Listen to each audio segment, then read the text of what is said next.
Hello everyone, before we begin today's story, I have a small favor to ask. Please hit subscribe and turn on the notification bell so you never miss our channel's new videos. It is quick, free, and the best way to support us in bringing you more dramatic stories. Your support means the world to us. Where are you watching from? Drop your city or country in the comments below. Thank you very much. Now, let us return to our main character. The hotel ballroom glowed under chandeliers that shimmered like frozen stars. Every table was dressed in white silk, every flower arrangement perfectly aligned, every light adjusted to create what the guests would later call a flawless rehearsal. But for Florence Tran, the wedding planner, perfection was never enough. Her headset buzzed with 3 voices at once, her clipboard filled with endless notes, and the ache in her feet had long stopped bothering her. It was the chaos before the dream, and she thrived in it. Until he walked in. Alexander Reed, the groom's older brother, the man whose name carried power like gravity. His tailored suit was dark, his expression unreadable, and the moment he stepped inside, the noise of the ballroom seemed to hush. Florence straightened instinctively, smoothing the front of her blazer, praying he would not notice how nervous she suddenly felt. "Miss Tran?" His voice was deep, calm, slightly tired. She turned, forcing a professional smile. "Yes, Mr. Reed. Everything will be ready on time." He studied her for a second, his eyes the shade of cold steel under light. "My brother asked me to check on the preparations. He is running late, as usual." She nodded, unsure what to say, sensing that this man rarely wasted words. He walked around the ballroom, scanning the decor with the precision of someone used to control. "It is impressive," he said at last, almost reluctantly. "You keep things under control." "That is my job," Florence replied quietly, her voice steady though her pulse was not. "Weddings are about details. And survival." A small corner of his mouth twitched. Was that amusement or approval? She could not tell. Then his phone vibrated. A text. He glanced down and exhaled sharply. "The press is already outside. My brother wants to delay the rehearsal another hour." Florence's stomach dropped. "An hour? Mr. Reed, the florists, the musicians, the catering." "I know," he cut in smoothly, "but my family's schedule takes precedence." "Handle it." And with that, he turned away. She bit back her frustration, counting to 3 before speaking. "Understood, sir. We will adapt." He stopped, looking back at her for a long moment, as if hearing the quiet strength in her tone. "You always this composed when things fall apart?" "Only when I cannot afford to fall apart myself," she answered. Something flickered in his gaze, respect, maybe curiosity, but it vanished as quickly as it came. The ballroom's doors opened again, letting in another wave of noise, but the air between them stayed still, charged with something neither could name. Florence adjusted her earpiece and gave a quiet order to her staff, determined to keep her focus. Yet as she watched Alexander Reed cross the room, commanding attention with every step, a thought crossed her mind she would later try to forget. That was the moment she realized she was in danger, not of failure, but of feeling. The rain began before dawn, a thin gray sheet tapping against the tall windows of the Reed family estate. Florence arrived early, as always.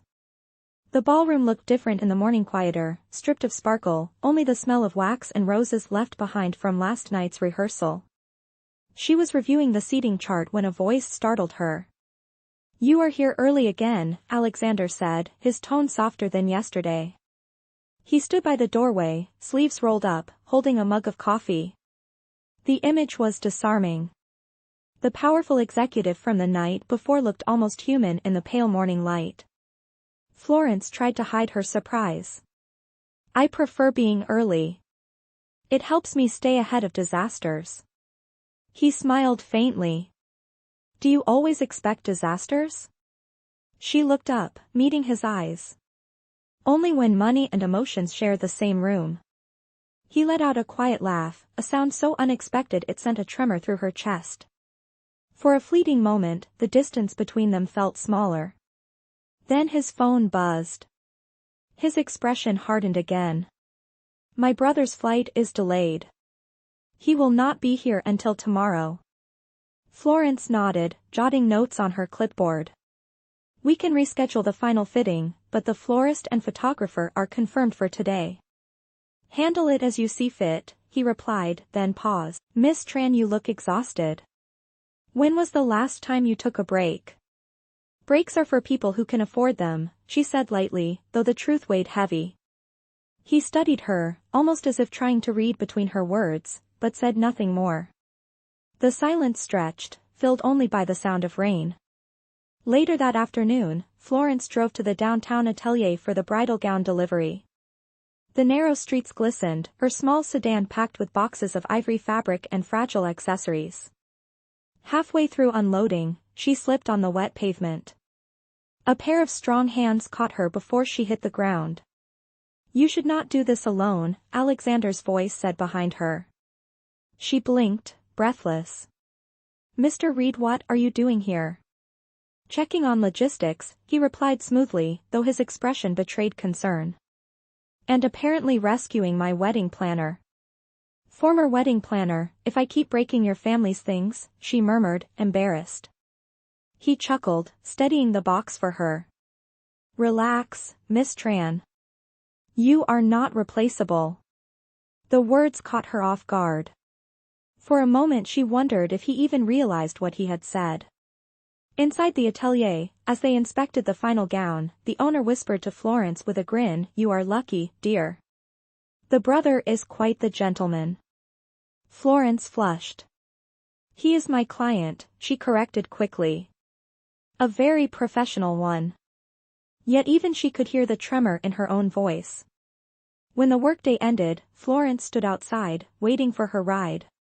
The rain had stopped, leaving the city smelling of wet stone and jasmine. A sleek black car slowed beside her. The tinted window rolled down. Alexander leaned slightly toward her. It is late. Let me take you back. She hesitated, instinct and reason battling inside her. I will be fine. The bus comes in 10 minutes. Miss Tran, he said quietly, it is nearly midnight. Please. She exhaled and got in. The interior smelled faintly of cedar and something clean, like rain on glass. They drove through the city in silence. At a red light, she glanced at him. His jaw was set, but his eyes were tired, almost sad. Does it ever get easier? She asked softly. Carrying other people's expectations? He looked at her, surprised. No. You just get better at pretending it does. The light turned green. Neither spoke again. When the car stopped in front of her small apartment building, Florence unbuckled her seatbelt and said, Thank you for the ride, Mr. Reed.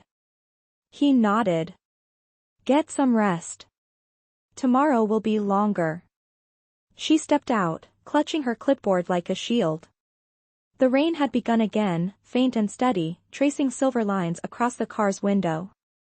As it drove away, she realized she was smiling without meaning to, and that scared her more than anything else. By the next morning, the estate was buzzing with movement again. The wedding was only 3 days away, and every corner of the ballroom hummed with tension. Florence moved like a shadow among the chaos, her headset crackling with updates, her pen scribbling faster than her thoughts. Alexander was already there, speaking quietly to the decorators. He looked different today, less sharp, almost human in his dark sweater instead of the usual suit. When their eyes met across the room, he gave her a small nod that made her pulse skip for reasons she refused to name. The florist asked for her approval on centerpieces, the lighting crew needed timing corrections, and the chef wanted to change the dessert table again. Florence handled it all with calm precision, but the storm inside her chest was growing louder. At noon, the bride finally arrived, elegant, poised, and every inch the perfect fiancée. Her name was Helena, and she greeted Florence warmly. You have done an incredible job, Helena said with a smile that did not quite reach her eyes. Alexander speaks highly of you. Florence blinked. Mr. Reed? Yes, Helena said, adjusting her diamond bracelet. He says you are the only one keeping this circus from falling apart. She laughed lightly, unaware of how her words landed like a spark in dry grass. Later that evening, while the staff packed up equipment, Florence found herself alone in the ballroom again.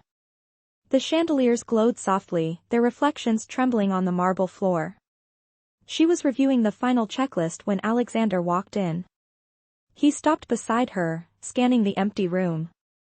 "Looks perfect," he said quietly. "You did all this." "It is my job," she replied. "Your family deserves perfection." "My family," he repeated, almost to himself. "You say that like you are not part of this." "Because I am not," Florence said, looking down at her notes. "After the ceremony, I leave. People like me do not stay in places like this."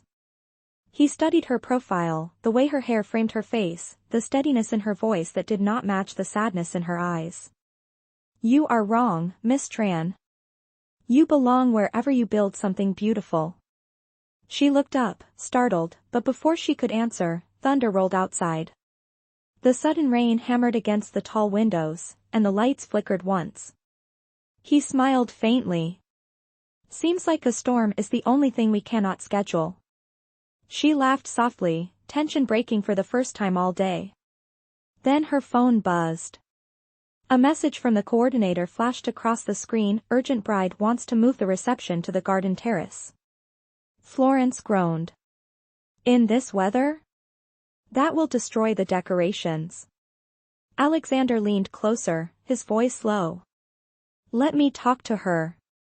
"No," Florence said quickly. "It is my responsibility. She is the client." She turned to leave, but he caught her wrist gently. "You cannot save everyone, Florence." She froze at the sound of her name. He had never said it before. For a second, neither of them moved. The air between them felt charged, fragile, like glass about to crack.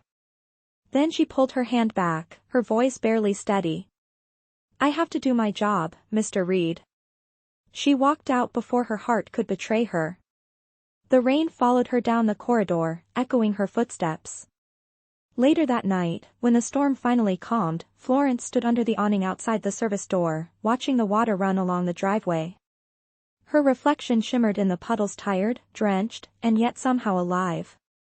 Behind her, Alexander appeared, holding an umbrella. "You forgot this," he said quietly, placing it beside her. "Good night, Miss Tran." She nodded. "Good night, Mr. Reed." As he walked away into the rain, she realized that despite every rule she had made, something irreversible had already begun. The next day began with sunlight but carried the weight of unfinished storms. The estate buzzed with preparations for the rehearsal dinner, the final grand event before the wedding. Florence arrived early, hair neatly tied back, her mind determined to keep things strictly professional. She reminded herself that emotions had no place here, especially when they involved a man like Alexander Reed. Yet every time she walked into the same room as him, her heart seemed to forget that rule. The ballroom gleamed, filled with laughter from staff setting up tables and trays of champagne flutes. The Reed family's influence was everywhere: wealth, order, the illusion of perfection. But underneath it, Florence sensed something tense, almost brittle. Alexander was on the phone when she passed by, his voice sharp. "I do not care what the investors think. My brother's wedding will not turn into a publicity stunt." When he hung up, his expression softened at the sight of her. "Miss Tran, how is the setup?" "Nearly done, Mr. Reed," she said, forcing a smile. "We are ahead of schedule for once." "Good," he replied, then after a pause, "You look tired." "It comes with the job." "You should rest after this," he said, his tone gentle. "If I could, I would make that an order." She laughed quietly. "I do not take orders outside contracts, Mr. Reed." "Then maybe I will have to write you one." Their eyes met, and for a heartbeat the air between them felt too fragile to touch. But before either could speak, Helena entered the room, radiant in a silver dress. "Alexander," she said sweetly, kissing his cheek, "you are early." He straightened instantly, his professional mask returning. Just checking final details. How perfect, Helena replied, turning to Florence. Miss Tran, everything looks divine. You are a magician. Florence thanked her, but her stomach twisted as Helena linked her arm through Alexander's. The intimacy was innocent, but it sent a strange ache through her chest. The rehearsal dinner began as the sun dipped behind the garden, casting gold across the chandeliers. Guests laughed, cameras flashed, and Florence hovered at the edges, ensuring everything stayed flawless. Halfway through the evening, a waiter stumbled, spilling red wine across the bride's mother's gown. The room went silent. All eyes turned toward the staff, and the waiter stammered an apology. Florence stepped forward immediately. It was my fault, she said, even though it was not. I will handle this. Before she could finish, Alexander rose from his seat. No, he said firmly, his voice cutting through the tension. It was an accident. She is not to blame. The crowd murmured, the tension breaking. He turned to Florence, his eyes holding hers for a second too long. Go clean up, Miss Tran. I will take care of this. Later, after the dinner ended and the guests left, Florence stood alone on the terrace. The moonlight turned the garden silver, the scent of roses heavy in the air. She was tired, yet her mind would not rest. Alexander found her there, hands in his pockets. You should not have taken the blame, he said quietly. It is my responsibility to protect the event, she replied. Even if it means protecting people from embarrassment. You cannot protect everyone, Florence, he said again, her name soft in his mouth. She looked at him, a small smile breaking through. You keep saying that. Maybe one day I will believe you. The silence that followed was heavier than words. Then, unexpectedly, he took a step closer. My brother is marrying Helena for the company, he said, voice low. It was arranged months ago. They do not love each other. None of this is real. Florence froze, stunned by the confession. Why are you telling me this? He looked at her as if the answer was obvious. Because you are the only one here who still believes in something real. The night around them felt still, the only sound the faint hum of the fountain below. She could not find words. And when he reached out, brushing a stray strand of hair from her face, she forgot how to breathe. This is wrong, she whispered. Yes, he said softly, but it feels true. She stepped back, heart pounding. Good night, Mr. Reed. Good night, Florence, he replied, watching her leave as the moonlight caught the tears she did not know had fallen. The following morning arrived heavy with clouds, as if the sky itself sensed the unease inside the Reed estate. It was the day before the wedding, the final stretch of perfection that everyone demanded.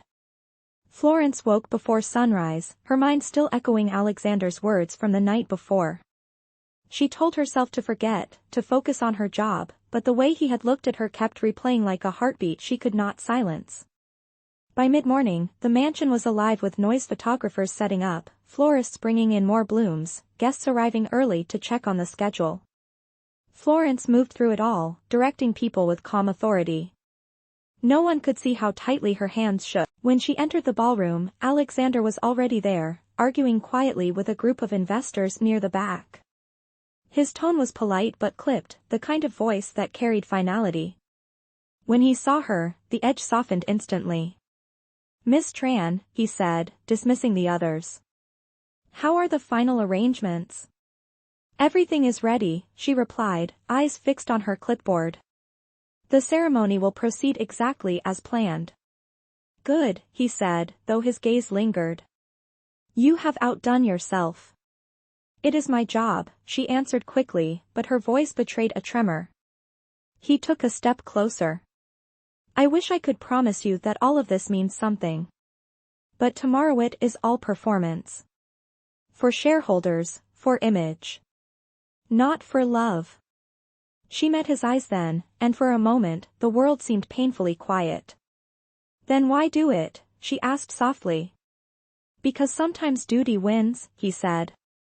Even when the cost is everything else. Before Florence could respond, Helena appeared, her heels clicking against marble. "Alexander," she said brightly, "the makeup artist is here. Would you mind checking the press setup outside?" "Of course," he said, his composure snapping back into place. To Florence, he added gently, "Make sure you eat something today." And then he was gone. The rehearsal ceremony began at sunset. The ballroom glowed gold, every petal and candle placed exactly where it should be. Guests watched with polite smiles as Helena practiced her walk down the aisle. Florence stood near the soundboard, adjusting the playlist, her professional face unbroken. But when Alexander entered, standing near the piano to supervise, her chest tightened. Their eyes met only once, but it was enough to stir the memory of that confession, the truth he had shared under the moonlight. When the rehearsal ended, applause filled the room. Reporters took photos, flashes cutting through the air like lightning. Helena laughed, clinging to Alexander's arm for the cameras. The scene looked perfect, but Florence knew better. She turned away, hiding the ache that rose in her throat. After the guests left, she stayed behind to finalize the setup for tomorrow. The ballroom was silent now, only the faint hum of the lights remaining. She was packing her notes when she heard footsteps. "You should not be here this late," Alexander said quietly. "Neither should you," she replied without turning. "You are the brother of the groom. Shouldn't you be celebrating?" "There is nothing to celebrate," he said. "My brother will marry a woman he does not love, and the only person I cannot stop thinking about will be standing in the back pretending none of this matters." She froze. Her heart thudded painfully. "Do not say that," she whispered. "You will ruin everything." "Maybe it deserves to be ruined," he said, his voice breaking through the calm. "Maybe truth is better than this illusion." "Alexander, please," she said, finally turning toward him. "You cannot." "If people hear you, I do not care what they hear," he interrupted. "I care what you feel." Her breath caught. "It does not matter what I feel," she said softly. "Because tomorrow, this ends." "It has to." He stepped closer, his expression raw and unguarded. "Then let me say it once before it does." The distance between them vanished, and for one trembling second, she thought he would kiss her. But the ballroom doors burst open. A gasp echoed. Helena stood there, eyes wide, her phone still raised as if she had seen everything. The silence that followed was deafening. Florence's clipboard slipped from her hand and hit the floor. Helena's voice trembled, half anger, half disbelief. "So this is what perfection looks like," she said coldly. "My wedding planner and my fiancé's brother." Alexander took a step forward. "Helena, it is not, save it," she hissed, turning on her heel. The sound of her footsteps faded down the hall, leaving only the echo of thunder outside. Florence stood frozen, her heart shattering with the realization that everything she had built, her career, her dignity, her peace, was about to collapse. And all she could whisper was, "What have we done?" The storm that had been brewing outside finally broke before dawn. Rain pounded against the tall windows of the Reed estate, a relentless rhythm that matched the chaos unfolding inside. Florence had not slept. The moment Helena walked in on her and Alexander, everything had unraveled. By morning, the gossip had spread through the entire staff. The wedding planner and the groom's brother, that was the story everyone whispered. Her phone had not stopped buzzing. Cancellations, questions, accusations. She silenced it and kept working. If she could finish the setup, maybe she could at least keep one promisito, deliver a perfect event. But when she entered the ballroom, she froze. Alexander stood in the center of the room, speaking with the family lawyer. His expression was cold, his voice sharp, the kind of tone that meant damage control. When he saw her, the lawyer quietly excused himself. "Florence," Alexander said, his voice low.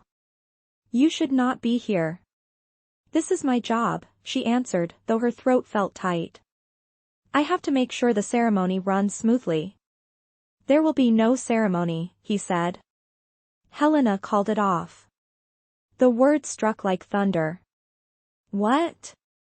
She told the media everything. She is blaming you for ruining her engagement. My family is furious. They want you gone before the press arrives. Florence's hands trembled around her clipboard. I can explain. It was not I know, he interrupted. But they will not listen. He stepped closer, lowering his voice. You need to leave before they make you a headline. And what about you? She asked, her eyes brimming. You will stand by and let them destroy me? His jaw tightened. If I speak, I lose everything, my position, my company, my family's trust. So you choose silence, she whispered. You said you cared about truth, but when it matters, you choose safety. He looked at her, pain flickering in his eyes. It is not that simple. It is always that simple, she said. You either stand up for what is right, or you let people think the worst. Before he could answer, his mother entered the room, elegant and cold. Miss Tran, she said sharply. You have done enough damage. Please collect your belongings and leave immediately. Florence swallowed the lump in her throat. Yes, ma'am. She turned to go, but Alexander reached out, his voice barely above a whisper. Florence, I am sorry. She did not look back. Outside, the rain fell harder, soaking through her coat as she walked to her car. The estate behind her looked like a fortress, beautiful, distant, and utterly unreachable. By afternoon, social media was flooded with headlines. The wedding scandal of the year. Planner betrays bride with billionaire brother. Florence watched it unfold from her tiny apartment, every photo and comment cutting deeper. Her company suspended her contract. Clients withdrew their bookings. Within hours, years of work disappeared. She sat on the edge of her bed, staring at the city through the rain-streaked window, her reflection pale and hollow. She thought about Alexander's words: duty, family, image, and wondered if love was ever meant for people like her. Days passed in silence. Then, one evening, there was a knock at her door. She hesitated before opening it. Alexander stood there, drenched from the rain, holding a folded envelope. His eyes looked tired, but his voice was steady. I had to see you, he said. You should not be here, she whispered. If anyone sees, I do not care anymore, he said. You were right. I stayed silent because it was easier. But you deserve better than my fear. He handed her the envelope. Inside was a check, her full payment, along with a handwritten note. For your integrity, for your talent, for everything they refused to see. She looked up, tears welling. Why now? Because I cannot build a life on lies, he said. And because I miss hearing you tell me everything will be fine, even when it is not. For the first time in days, she smiled through her tears. It will not be fine, she said quietly, but it will be honest. He nodded, and for a moment, neither spoke. The storm outside began to fade, the thunder distant now, replaced by the soft patter of rain. He stepped back, his eyes lingering on her face. Goodbye, Florence. Goodbye, Alexander. The door closed gently between them, and she stood there for a long time, the sound of rain filling the silence he left behind. Weeks passed, and the city moved on from the scandal that had burned through the news like wildfire. For everyone else, it was just another story that faded with time. But for Florence, it was the end of everything she had built. Her company shut down, her phone stopped ringing, and her reputation was shattered beyond repair. She started taking small event jobs again: birthdays, local fairs, charity fundraisers. It paid little, but it kept her moving. Every morning, she would open her planner, cross out another day, and tell herself that survival was still something. Yet at night, when the world grew quiet, she could not stop thinking about him. Alexander Reed, the man who had almost chosen her and then chose silence. He had not called, not written, not appeared again. She told herself it was better that way. Their worlds had never belonged together, but the ache in her chest disagreed. One gray afternoon, as she was helping set up a small community banquet, a television near the bar caught her attention. The news anchor's voice echoed softly. In corporate headlines, Reed Industries announced major restructuring following the withdrawal of CEO Alexander Reed. Sources say he stepped down earlier today after refusing to cover up financial misconduct within the board. Florence froze, her hands tightening around a stack of menus. The screen showed Alexander walking past reporters, calm and silent as flashes burst around him. His face looked tired, but free. She felt her breath catch. He had chosen truth after all. That night, she walked home through the drizzle, the city lights reflecting in every puddle. For the first time in months, she felt something warm, a fragile hope she did not dare to name. Days turned into weeks again, and she tried to focus on work. Until one morning, she received an email from an unknown address. The subject line read Reed Foundation Launch Event Planning Proposal. Her heart raced as she opened it. The message was simple: we are building something new. A non-profit dedicated to restoring trust in leadership and second chances. We would like you to lead the event. It was signed, Alexander Reed. She sat there, staring at the screen for a long time. Her mind screamed caution, but her heart whispered something else. Finally, she replied with 2 words: let us talk. The meeting was set for Friday evening. As she prepared her notes, she reminded herself this was business, nothing more. Yet when she entered the modest office of the new Reed Foundation, and saw him standing there in a simple shirt and no tie, the air shifted. He smiled, tired, genuine, almost shy. Thank you for coming, he said. You did not have to. I did, she replied softly. I owe you at least a conversation. He nodded, then gestured around the room. This place is small now, but it is honest. I wanted to start over. And I wanted to ask if you would start with me. Florence's throat tightened. You do not need me for that, she said. Yes, I do, he answered quietly. Because you remind me of who I want to be. For a moment, she could not speak. Outside, the rain began again, gentle and rhythmic against the glass, as if the sky itself was exhaling. For the first time in a long while, Florence did not feel small. She felt seen. And as their eyes met across the small office, she realized this was not the end of their story, it was the beginning of something real. The Reed Foundation launch became more than an event. It became a symbol of redemption for both of them. Over the following weeks, Florence poured her heart into every detail. She designed the theme, coordinated the volunteers, and wrote speeches that spoke about integrity, not wealth.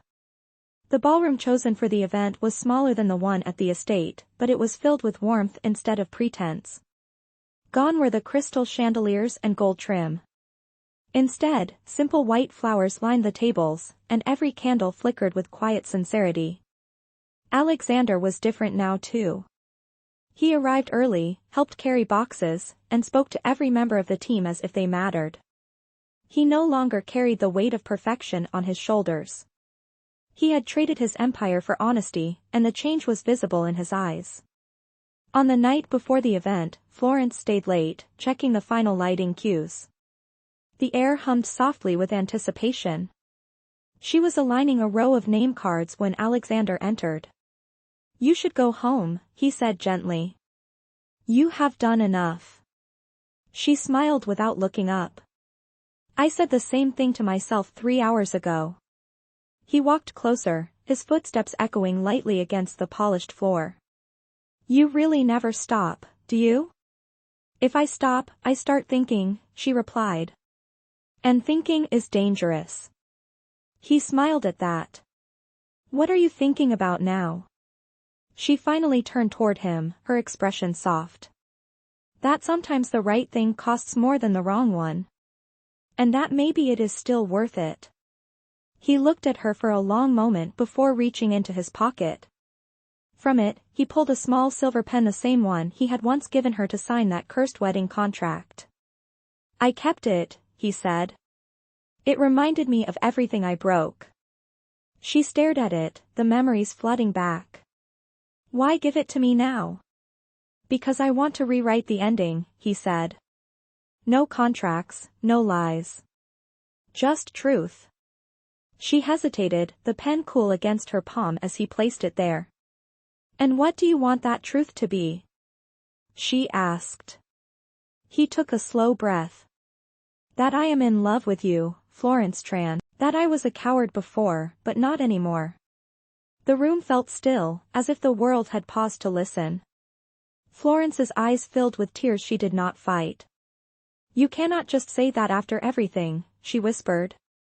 I am not asking for forgiveness, he said softly. I am asking for a chance to earn it. She looked down at the pen, then at him, her voice trembling. You always did know how to make a proposal sound like a business deal. He laughed quietly, the first genuine sound in weeks. Then let us call it a partnership. Equal terms. For a moment, neither moved. Then she reached out and took his hand. Equal terms, she said. The next evening, the foundation's launch was a success. Guests applauded speeches about honesty, compassion, and second chances. And when the lights dimmed, Alexander took the stage to make one final announcement. There is someone here who reminded me that integrity is not built in boardrooms, he said, his voice steady. It is built by people who keep showing up, even after the world stops believing in them. He turned to her then, his eyes finding hers in the crowd. Florence Tran, thank you for giving me a second chance. The audience rose in applause. Florence felt the warmth of the lights and his gaze on her, and in that moment, she knew their story had turned from scandal into grace. The pen rested in her hand, gleaming under the spotlight, no longer a symbol of betrayal, but of beginnings. The months that followed were quiet but full of small miracles. The Reed Foundation grew beyond their expectations, helping young entrepreneurs and families rebuild their lives after loss. Florence took charge of the creative division, designing community events that turned strangers into allies. Alexander focused on the business side, but he never hid from the past again. Together, they built something that was not just a company, it was a reflection of what they had become. Every morning began with coffee and laughter instead of tension. Every evening ended not in perfection, but in peace. One spring afternoon, almost a year after the scandal that had destroyed her career, Florence found herself standing in the very same ballroom where it had all begun. The chandeliers had been replaced with warm hanging lights, and the scent of jasmine drifted through the air. On the far wall, a framed photograph caught her eye. It was the launch night of the Reed Foundation, both of them smiling under the banner that read, "Second chances begin here."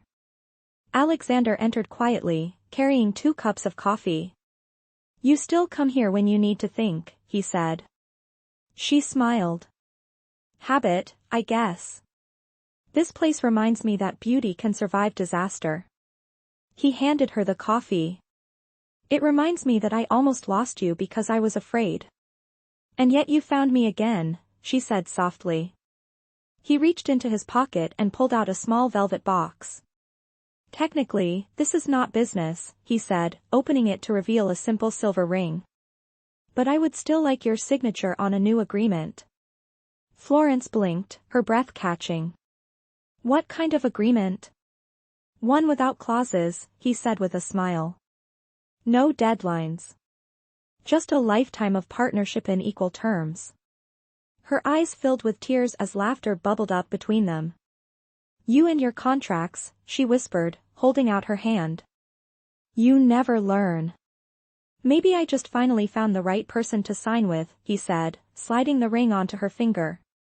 The applause that followed was soft, their closest friends and a few foundation members standing nearby, smiling quietly. There were no cameras, no reporters, no lavish ceremony. Just love, simple and certain. When the music began to play, Alexander pulled her close. Do you ever think about how it all started, he asked. A mistake, she said with a grin. The best mistake we ever made. They danced slowly beneath the soft lights, her head resting against his chest, the rhythm of his heartbeat steady and real. The pen he had once given her rested now in a glass case near the stage, engraved with words she had chosen herself. Integrity is the beginning of love. As the evening faded into the sound of laughter and quiet music, Florence looked around the room that had once been a symbol of everything false and found it transformed. For the first time, she realized she had everything she had ever dreamed of, not because of wealth or success, but because she had finally found truth. And as the lights dimmed, Alexander whispered against her hair, "Here is to every wrong turn that led me to you." She smiled, closing her eyes. "To second chances," she replied. The music swelled, the crowd faded, and for the first time, the story of the wedding planner and the groom's brother had its true ending, one written not in gold or scandal, but in grace, honesty, and love.